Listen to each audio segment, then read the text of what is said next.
இது போராடுகிற காலம். உன்னை சாத்தான் தொடுவதற்கு நீ இடம் கொடுத்து விட்டால் முடிஞ்சது கதை. வேதம் சொல்லுகிறது, அநேக பட்டணங்களை பிடிக்கிறவனை பார்க்கிலும் தன் இருதயத்தை அடக்குகிறவனே பெரியவன்.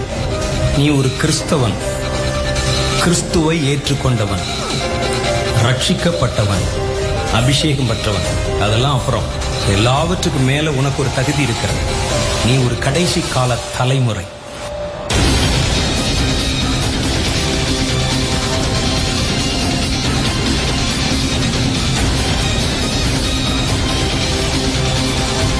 கடைசி கால சந்ததி. கர்த்தர் உனக்கு ஒரு மேலான காரியத்தை வைத்திருக்கிறார். கடைசி கால தலைமுறை செய்யற எல்லாமே மேலான காரியம்தான்.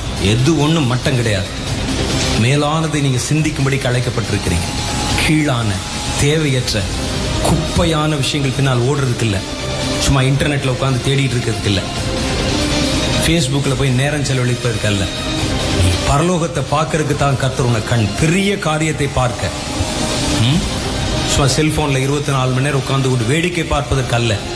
உனது கர்த்தர் கொடுத்திருக்கிற இந்த கண்கள் பரலோகத்தை பார்ப்பதற்காக, பரலோகத்தின் தரிசனங்களை பார்ப்பதற்காக. இயேசு சொன்னார், இது முதற்கொண்டு தேவ தூதர்கள் இறங்குகிறதையும் ஏறுகிறதையும் நீங்கள் காணவே காண்பீர்கள் என்று மெய்யாகவே மெய்யாகவே சொல்லுகிறேன். அதை பார்த்திருக்கே? அது வரைக்கும் நீ தூதர்களோடு பேசி இருக்கிறீர்களா? பழகி இருக்கிறீங்களா? பரலோகம் உங்களுக்கு சமீபமா இருக்குதா? இல்லாவிட்டால் என்ன கிறிஸ்தவர்கள் நாம யோசிச்சு பாருங்க. இதை விட்டு விட்டு நம்ம எதையோ பார்த்து கொண்டிருக்கிறோம். மணிக்கணக்கா நேரம் செலவழித்து இரவெல்லாம் ராத்திரி பகலாய் தேவையற்ற கிரிகளின் மேலால் ஓடிக்கொண்டிருக்கிறோம். அது மற்றவர்களுக்கு தகுதியா இருக்கலாம், உலகத்துக்கு தகுதியா இருக்கலாம், உனக்கல்ல. ஏனென்றால் என் தலைவன் செத்து எழும்பினவர், எழும்பினவர்களை இன்றைக்கும் உயிரோடு இருக்கிறவர். அதே நம்பிக்கை நம்மை குறித்து நமக்கு உண்டு. இன்றைக்கு நான் விழுந்தால் நாளைக்கு எழுவேன், ஒன்னா விழுந்தா 100 எழுவேன் நான். ஏன்னா சாதாரண விதை அல்ல நான்.